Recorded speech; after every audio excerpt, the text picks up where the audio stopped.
ہندو اور بدھسٹ کا جو عقیدہ ہے اس کے حوالے سے مولا فرماتے ہیں The Hindu and Buddhistic explanations of life after death, with always the influence of the soul taking forms either much lower, such as the lowest animals, or much higher, like some of the so-called gods of both Brahmanism and Buddhism, seem to many brought up outside their immemorial tradition as more of a hope and pious wish rather than anything founded on fact.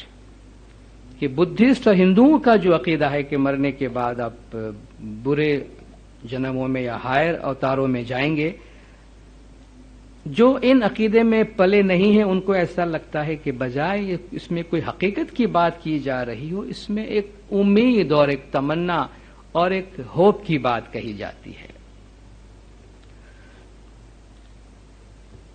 آگے چل کے مولا اس میں فرماتے ہیں just as the events of Easter week became part of Christianity and the hope of man so the death bed scene of our holy prophet so well authenticated by evidence took place in the presence of his two cousins Ali and Ibn Abbas, his wives, and above all his future great successor the Caliph Umar, then one of his leading companions۔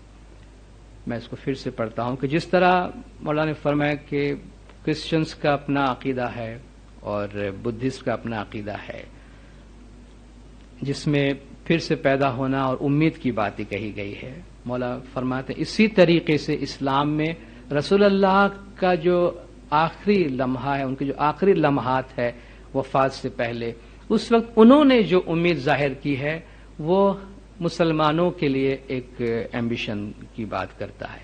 Just as the events of Easter week became the part of Christianity and the hope of man so the death bed scene of our holy prophet so well authenticated by evidence took place in the presence of his two cousins Ali and Ibn Abbas, his wives, and above all his future great successor the Caliph Umar, then one of his leading companions۔ وہ واقعہ جو رسول اللہ کے آخری لمحہ میں پیش آیا جس میں مولا مرتضی علی، ابن عباس، رسول اللہ کی بیویاں اور خلیفہ عمر موجود تھے، all this evidence is exactly the same، انہوں نے سب نے یہی بات کہی ہے۔ the last words of the prophet were companionship on high، رسول اللہ کے آخری الفاظ تھے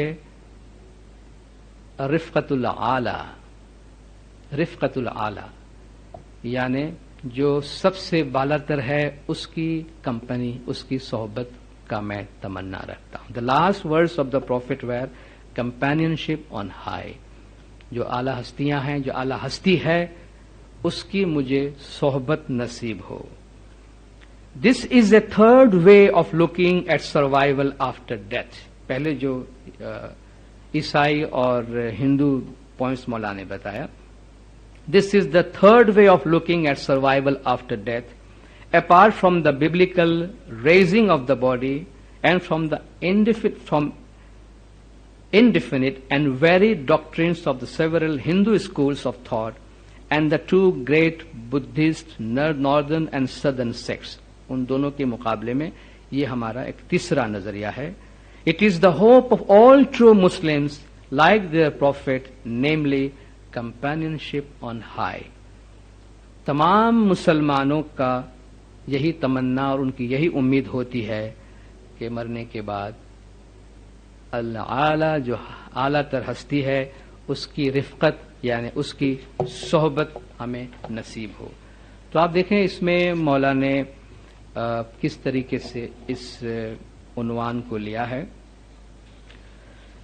امام سے ایک یہ بھی سوال پوچھا گیا تھا کہ آپ کے فرمان میں، چونکہ رینکارنیشن کے حوالے سے اس اسٹڈی سرکل کا جس کا میں نے ذکر کیا، امام سلطان محمد شاہ کے ساتھ خط و کتابت ہوتے رہے ہیں، سوالات پوچھے جاتے رہے ہیں اور امام نے ان کو جوابات بھی دیے ہیں، اور ری برتھ کے بارے میں امام سے سوال پوچھا گیا تھا اور امام نے جواب دیا تھا کہ مرنے کے بعد اعلیٰ، جس طرح یہاں ہے کہ اعلیٰ ہستیوں کی صحبت کی تمنا ہے، انہوں نے پھر اور کلیریفیکیشن مانگا کہ آپ بتائیے کہ اس میں اور کیا خلاصہ آپ دے سکتے ہیں. تو مولانا نے جواب میں فرمایا تھا ری برتھ کے حوالے سے, the answer I give as follows is very clear.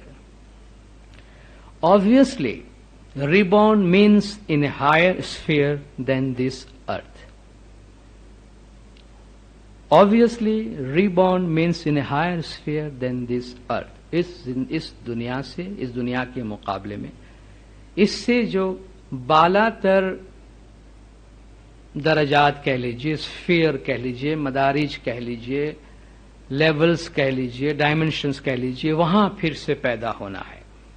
Without going to the final spiritual spheres, there will be further triumph before the highest points have been reached. Without going to the final spiritual sphere, یعنی روحانیت کے آخری level یا آخری مرحلے تک پہنچنے سے پہلے یا پہنچے بغیر, there will be further triumph, اور بھی زیادہ کامیابیاں ہوں گی, before the highest points have been reached.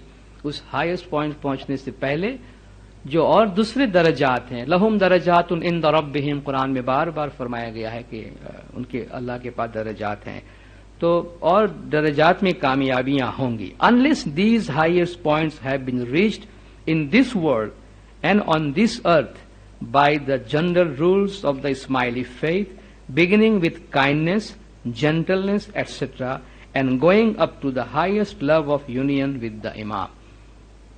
یعنی آپ کو آگے یہ درجات طے کرنے ہیں سوائے اس کے کہ وہ درجات آپ نے دنیا میں رہ کر طے کیا ہو. وہ کس طرح ہوتے ہیں؟ Unless these highest points have been reached in this world and on this earth, یہیں بیٹھ کے آپ نے وہ درجات حل کیا ہو, by the general rules of Ismaili faith, اسماعیلی طریقے کے قانون کے مطابق, beginning with kindness, آپ رحم دلی سے, gentleness, اچھے انسان بن کے, and going up to highest love of union with the Imam, اور اس میں آپ آگے بڑھیں کہ اس اعلیٰ ترین محبت میں پہنچے جس میں آپ امام کے ساتھ مل جائیں. اور جو مرنے کے بعد دوسرے اوتاروں میں پیدا ہونے کے حوالے سے جو فرامین میں بیانات ہیں, مولا سے یہ پوچھا گیا تھا کہ آپ کے فرمان میں بھی تو ایسا ہے کتے بلی کے اوتار میں جانے کا, اور بہت سے فرامین حوالے میں تھے. تو مولا نے فرمایا تھا اس میں کہ like the profit, like all the imams and like all the prophets before Muhammad, my general فرمانس آر آفن ایلیگوریکل. رسول اللہ کی طرح, دوسرے پیغمبروں کی طرح, میرے سے پہلے دوسرے اماموں کی طرح میرے عام فرامین, میرے بہت سے فرامین ایلیگوریکل ہے, یعنی تشبیہی ہے, مثالی ہے, اس میں علامتی ہے. آپ اس میں سے صرف میسج لیں, ان کو اسی طرح الفاظ میں نہ دیکھیں. اور آپ کو یاد ہوگا پچھلا سیشن جو میں نے آپ کے آری سینٹرز کے ٹیچرز کے ساتھ کیا تھا, وہاں بھی امام سلطان محمد شاہ کے فرامین کہ بہت فورسفل آرگیومنٹ کے ساتھ فرامین پیش کیے گئے. اچھا, میں نے اس وقت یہی گزارش کی تھی کہ امام کے فرامین کو دیکھنے کا انداز بھی ہوتا ہے, اور یاد رکھیے فرامین کس انوائرمنٹ میں کہے گئے. ان فرامین میں مولا کا منشا ایلیگوریکلی, تمثیلی طور پہ کوئی مثال دینا ہوتا ہے, نہ کہ ایکچولی ان کی ورڈنگ کو آپ دیکھیں. تو پچھلے جامع کے امام کے فرامین کو بھی دیکھنے کے لیے اس بات کو یاد رکھیے گا, مولا نے فرمایا ہے کہ میرے فرامین جو ہے وہ ایلیگوریکل ہوتے ہیں.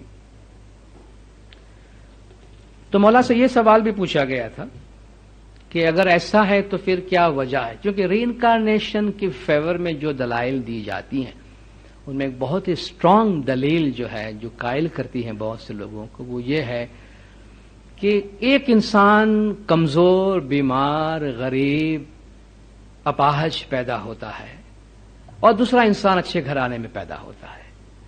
یہ اللہ کا کیسا انصاف ہے؟ اگر ری انکارنیشن نہیں ہے تو یہ کیا ہے؟ تو وہی دلیل دیتے ہیں, کوئی اپاہج پیدا ہوا ہے, کوئی بیمار پیدا ہوا ہے, غریب کے گھر پیدا ہوا ہے, تو پچھلے اوتار کے, پچھلے جنم کے برے اعمال کی سزا کے طور پہ ہوا ہے. تو اس کا جسٹیفیکیشن ہے کہ ہاں دیکھو غریب اس لیے ہے کہ پچھلے زمانے میں برا کام کیا تھا, اور جو امیر کے گھر پہ اور اچھے گھرانے میں اور اچھی جگہ پیدا ہوتے ہیں پچھلے جنم میں جو انہوں نے اچھے کام کیے تھے اس کے نتیجے کے طور پر ہے. ویسے بظاہر تو بڑا کنونسنگ لگتا ہے, لیکن اس سے ہمارے اسٹرگل اور عمل کی پوری فلسفی اور پوری بنیاد دھجیاں اڑا دیں گے اس سے. پھر آپ کو دنیا میں کوئی کام کرنے کی ضرورت نہیں ہے. سب سے پہلے جتنے ہی فلاحی کام آپ نے شروع کیے ہیں، ہاسپٹلز، میٹرنٹی ہوم، غریبوں کی مدد کرنے کے لیے اسکولز، یونیورسٹیز، سب بند کر دیجیے. اگر ایک آدمی ان پڑھ گھر میں پیدا ہوا ہے پنشمنٹ کے طور پر، تو میں اور آپ کون ہوتے ہیں کہ اس پنشمنٹ کو اس پر سے اٹھانے والے؟ اگر ایک بچہ اپاہج پیدا ہوا یا اس کے نصیب میں ہے کہ وہ پولیو کا شکار ہو اور لولا لنگڑا ہو جائے، تو ہم اللہ کے اس عمل میں دخل دینے والے کون ہیں کہ ہم ان کو پولیو کے ڈراپس پلا کر ان کو اس سے بچاتے؟ ہم تو اس کے اللہ کے فیصلے میں دخل اندازی کر رہے ہیں. اس کے نصیب میں لکھا ہے کہ اس گھر میں پیدا ہو اور لولا لنگڑا ہو جائے. اس کا مطلب یہ ہے کہ دنیا میں غریب ممالک میں جتنے بچے پیدا ہوتے ہیں سب پچھلے جنموں میں برے کام کر چکے ہیں. تو آپ کا ایک مورل ججمنٹ انسانیت پہ ڈائریکٹ آ جاتا ہے کہ غریب، نادار، کمزور اور مفلوق الحال ممالک اور سوسائٹی میں پیدا ہونے والے لوگ برے ہیں. کیونکہ انہوں نے برا کام کیا ہے تو ان کی سزا ہے، ان کی کوئی ہیلپ نہیں ہونی چاہیے. اور اس کے مقابلے میں جو امیر ممالک میں پیدا ہوتے ہیں، امریکہ میں، کینیڈا میں، اسکینڈینیویا میں، یورپ میں، ان کا یہ مورل ججمنٹ لینا رائٹ ہے کہ ہم اچھے لوگ ہیں، تب تو ہم اس سوسائٹی میں پیدا ہوئے ہمارے اچھے کام کی وجہ سے. تو دنیا کو دو حصوں میں ڈیوائیڈ ہونا چاہیے، اچھے اور برے. پیسے والے جو ہیں وہ اچھے ہیں اس کرما کے فیصلے کے مطابق، اور جو غریب ملک میں پیدا ہوئے ہیں وہ برے ہیں. ان کی اور ہم ان کی مدد کیسے کریں؟ ہم تو خدا کے کام میں دخل دے نہیں سکتے نا. ہم بہت چاہتے ہیں کہ آپ کی ہیلپ کرے، آپ کی غربت ختم کرے، مگر اللہ نے آپ کو پنشمنٹ کے طور پہ رکھا ہے. ہم اس کام میں ہاتھ نہیں ڈال سکتے، آپ کی کوئی مدد نہیں کر سکتے. تو آپ دیکھیں انفارچونیٹلی ہم بھی بہت دفعہ ججمنٹل ہو جاتے ہیں. خدا نہ کرے کسی کے گھر میں اپاہج بچہ ہے، اپاہج پیدا ہوا، ہم ججمنٹ دیتے ہیں کہ آپ کے یا آپ کے اس بچے کی کسی کرنی کی وجہ سے یہ بچہ آپ کے گھر میں پیدا ہوا ہے. آپ سوچ سکتے ہیں کہ ہم اس فیملی پر کیسا برا ججمنٹ دیتے ہیں جس کا ہمیں کوئی حق نہیں ہے. یہ ججمنٹ تو خیر جو مالک ہے وہ دے سکتا ہے، مگر جو مالک ہے وہ کہتا ہے کہ فرسٹ آف آل آپ کے گھر میں اپاہج بچے پیدا نہ ہو. یہ بھی آپ دیکھیں، تو امام تو فرماتے ہیں کہ آپ کا کنسیپشن سے پہلے ہی آپ ایسی صحت بنائیں کہ آپ کی اولاد تندرست پیدا ہو. گیا ہم ان بری روحوں کا آنے کا دروازہ ہی بند کر دیتے شروع سے، کہ اگر اللہ نے ایسا کوئی پروگرام بنایا بھی ہو کہ اس سے گھر میں اپاہج بچہ پیدا ہو تو امام نے وہ راستہ بھی بند کر دیا کہ ہم شروع سے ایسی کوشش کریں گے کہ ہمارے سارے بچے تندرست پیدا ہو. تو ہم کوئی ججمنٹ دینے والے نہیں ہیں، ہمارے پاس کوئی اختیار نہیں ہے. اور یہ جو کرما کا یہ پہلو ہے جسے بہت سے لوگ لاجیکل سمجھتے ہیں، یہ ایک بہت ڈینجرس پہلو ہے جس سے ہم پھر جو جہاں جس حال میں ہے وہاں رہے، اپنا کرما پورا کرے. بھئی اللہ نے میرے نصیب میں لکھا ہے کہ میں جاہل بن کے جاہل کے گھر میں پیدا ہوا، مجھے پڑھا لکھا بنانا ہو تو مجھے کسی عالم کے گھر پیدا کرتا نا. میرے ماں باپ جاہل ہے، وہاں مجھے پیدا کیا ہے، اس کا مطلب مجھے یہ کہا گیا کہ تم جاہل رہو، یہ تمہاری سزا ہے. اب میں اسکول جاتا ہوں تو میں اللہ کے قانون کو توڑتا ہوں، اور جو مجھے اسکول بنا کے دیتا ہے وہ ڈسٹرب کرتا ہے اللہ کے قانون کو. اس کا مطلب آپ کوئی فلاحی کام نہیں کر سکتے. تو یہ جو سزا اور جزا کا ججمنٹ کرما کے اندر ہے، جس کو جسٹیفائی کرنا چاہتے ہیں ری انکارنیشن کے ذریعہ، اس کو اسلام اور جو مولا نے جس طرح فرمایا الگ طریقے سے دیکھتے ہیں. تو جب مولا نے یہ ہدایات دی ہیں تو اس میں مولا سے یہ بھی سوال کیا گیا کہ پھر کیا وجہ ہے کہ کوئی فقیر پیدا ہوتا ہے اور کوئی بادشاہ پیدا ہوتا ہے؟ اگر آپ کہتے ہیں کہ ہر انسان اپنے اعمال کے مطابق ہے اور ہم نیچے سے اوپر کی طرف پروگریس کرتے ہیں، تو کیا وجہ ہے کہ کوئی غریب پیدا ہوتا ہے اور کوئی بادشاہ پیدا ہوتا ہے؟ امام صلی اللہ علیہ نے اس کا جواب دیا اسی کتاب کے اندر.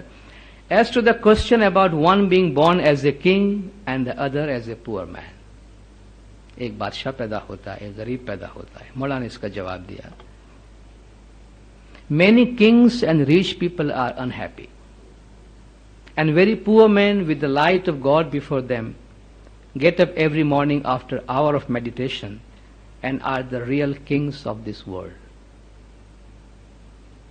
بہت سے پیسے والے بادشاہ دکھی ہیں اور بہت سے غریب لوگ صبح سویرے اٹھے 1 گھنٹہ عبادت کر کے اللہ کا نور ان کے سامنے ہوتا ہے، وہ صحیح بادشاہ ہے. اب دیکھیے اللہ کے نزدیک، مولا کے نزدیک ہیپینس کا ڈیفینیشن کیا ہے؟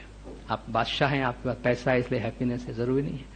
تو بہت سے بادشاہ اور پیسے والے لوگ مولا فرماتے ہیں دکھی ہے. If the hours of happiness between the poor man and the rich man could be counted, it would be found that God's justice is equal for all. جو مسرت کے لمحات کا اگر آپ تقسیم کرو جو کسی دولت مند کو اور کسی غریب کو ملتا ہے، تو مولا فرماتے ہیں کہ اللہ کا انصاف برابر ہے. اب سب سے بڑا غریب کون ہے؟ مولا اس کا ذکر کرتے ہیں. The only poor men who suffer are those whose heart is concentrated on material things and brings jealousy, animosity, and envy when they observe the difference in this world. جن کے دلوں کے اندر دنیا کی خواہشات ہیں اور جو جلسی پیدا کرتے ہیں، دشمنی پیدا کرتے ہیں، ادیکھائی، دوسرے کو دیکھ کے حسد اور رشک پیدا کرتے ہیں، اور وہ جو اپنی آگ میں جلتے رہتے ہیں اس ڈفرنس کو دیکھ کر، بجائے کہ ڈفرنس کو اپریشیٹ کرے، ڈفرنس کو اللہ کی قدرت سمجھے، اس کو کمپیئر کر کے خود سفر کرتے ہیں، کہتے ہیں وہ دکھی ہے. شیکسپیئر نے بھی کہا ہے کہ مین سفر بائی کمپیریزن. انسان کمپیریزن سے دکھی ہوتا ہے. جب تک غریب کو یہ نہیں معلوم کہ دنیا میں کوئی امیر ہے تب تک وہ دکھی نہیں ہے. اس کو معلوم ہی نہیں ہے کہ اس سے اچھا کوئی ہے. بیمار اس وقت تک دکھی نہیں جب تک اس سے یہ معلوم نہ ہو کہ کوئی دوسرا صحت مند ہے. تو میرے پاس جو کچھ ہے اس سے زیادہ کسی کے پاس جب مجھے نظر آتا ہے تب میں دکھی ہونا شروع کرتا ہوں کہ اس کے پاس میرے سے زیادہ کیوں ہے جو میرے پاس نہیں ہے. اگر میں اس چیز کو اگنور کروں کہ اس کے پاس جو ہے وہ اس کا ہے، میرے پاس جو ہے وہ میرا ہے، میرے کو اپنے سے تعلق رکھنا ہے، کمپیریزن سے ہم باہر نکل آئیں گے تو کبھی بھی پریشان نہیں ہوں گے. تو مین سفر بائی کمپیریزن. ڈفرنس کو دیکھ کر اپنے اندر حسد ادیکھائی جو ہم لاتے ہیں اس سے یہ سارے مسائل پیدا ہوتے ہیں. مولانا حاضر امام کا ایک تعلیقہ ہے 1960 کا. انڈیا میں ہمارے ایک اسکالر ہے چھوٹو بھائی لاکھانی، وہ مولا کی ہدایت پہ اسٹڈی کرتے تھے اور انہوں نے کچھ میٹیریل ریبرتھ ان اسلام پہ مولا کو بھیجا تھا اور مولا نے اس کے جواب میں یہ بات کہی ہے. I have received your letter of یہ اس میں 37 جون ہے جو نہیں ہو سکتا ہے، اس میں یا 7 ہوگا یا 17 ہوگا یا 27 ہوگا 1960 with the summary of the talk on rebirth in Islam by Mr. M.I. Qadri. The only point which I find correct in Mr. Qadri's talk is that Muslims are very divided on the question of rebirth. If you wish to go into the question in detail, I suggest you read the Quran, taking particular note of the references to rebirth and to the life hereafter, and if after that you cannot make up your mind, I suggest you read any collection of hadiths which you can get. Of course, many of the hadiths will be apocryphal, that is of doubtful authority or doubtful authenticity ہے جس کی، یعنی حدیثوں میں جو doubt ہوتا ہے. But they do in general sense represent Islamic thinking at the time of the Prophet. یہ مولا نے فرمایا تھا کہ مسلمانوں میں اس کی مختلف رائے پائی جاتی ہے. تو یہاں میں اپنی بات ختم کرتا ہوں اور امام سلطان محمد شاہ صلوات اللہ علیہ کا جو جنت اور جہنم کے حوالے سے جو میموائرز میں مولا نے لکھا ہے تھوڑا سا. After death, divine justice will take into consideration the faith, the prayers, and the deeds of man. For the chosen there is eternal life and spiritual felicity of divine vision. For the condemned there is hell, where they will be consumed with regret for not having known how to merit the grace and the blessings of divine mercy. یعنی اللہ کا vision, اللہ کا دیدار حاصل کرنا جنت ہے، اور اس پچھتاوے میں رہنا کہ ہم نے کیوں ایسا کام نہیں کیا کہ ہمیں وہ مقام ملتا، یہ جو ریگریٹ ہے وہی مولا فرماتے ہیں ان کے لیے جہنم ہے. تو یہ چھوٹا سا مختصر سا سیر ہے، سمجھیے ہم کچھ ونڈو شاپنگ ہم نے کی ہے، کچھ ونڈوز ہم نے وزٹ کیے جن میں different interpretation life after death پہ موجود ہے. ہمارے کانٹیکسٹ میں یاد رکھیے، ہم جب لائف آفٹر ڈیتھ یا ری برتھ کی بات کرتے ہیں اگر ہم کہیں اسماعیلی عقیدہ تو پھر آپ پورا پکچر سامنے رکھیے. سارے ابھی تک ہمیں یہ نہیں معلوم اور ہمارے کتنے لٹریچر میں کیا کچھ کہا گیا ہوگا، چونکہ سب کچھ سامنے نہیں آیا. اور جو بات جس وقت کہی گئی ہے اس کا اپنا کانٹیکسٹ ہے، اس کا اپنا زمانہ ہے. اور جہاں جو ہندوستان میں جو بات کہی گئی ہے، یاد رکھیے اس کا بیک گراؤنڈ کیا ہے، کس ماحول میں کہا گیا، پرپس کیا تھا، اور اوور آل اس وقت کے جو ہمارا لٹریچر ہے اس کا رنگ کیا ہے، اس کا میسج کیا ہے. ان تمام چیزوں کو سامنے رکھتے ہوئے میں صرف یہ گزارش کروں گا اپنے آپشنز اوپن رکھیں، اپنے مائنڈ کو کلوز نہ کریں، کسی چیز کے بارے میں ججمنٹ نہ دیں، مگر تمام جو ڈفرنٹ انٹرپریٹیشنز ہے سامنے رکھیے اور اپنا exploration, spiritual search, intellectual search اس کو ہم جاری رکھیں اور اپنے علم کو بڑھانے کی کوشش کریں. البتہ ہر ایک کا اپنا ایک پرسنل ویژن ہوتا ہے، وہ ویژن ہمیشہ ہم اپنے ساتھ رکھیں. مگر آپ سب نے خاموشی سے سنا، حوصلہ افزائی کی، عزت افزائی کی، آپ سب کا بہت بہت شکریہ.